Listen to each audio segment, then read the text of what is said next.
au milieu d'une détresse inédite dans l'histoire d'Haïti. Nous sommes au milieu d'une catastrophe qui végète. Et c'est là le drame. Parfois, on se trouve en période de crise.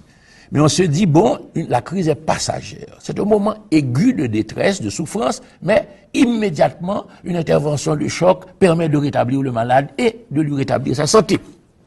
C'est-à-dire que chez nous, nous pataugeons dans une crise depuis plusieurs années. J'aime dire ceci, que prenons un homme du peuple haïtien qui vit en Haïti.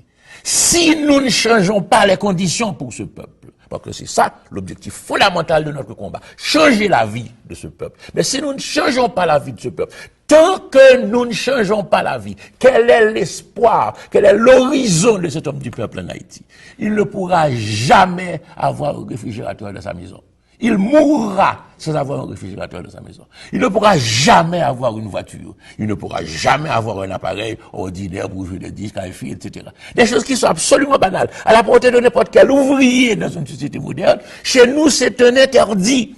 Il lui faut partir pour avoir droit, pour avoir accès à ces biens. Ce n'est pas concevable. Donc la société moderne, avec ce qu'elle permet comme condition nouvelle d'existence, cette société moderne n'existe pas pour la majeure partie de la population haïtienne. C'est pourquoi je dis, quand je parle de modernité en Haïti, il y a des îlots, ça et là, il y a des enclaves de modernité. Mais la société haïtienne n'est pas arrivée encore à l'âge de la modernisation. C'est l'urgente nécessité pour nous de faciliter l'accès du plus grand nombre aux conditions modernes de vie à l'heure actuelle. Alors la crise, c'est ça fondamentalement.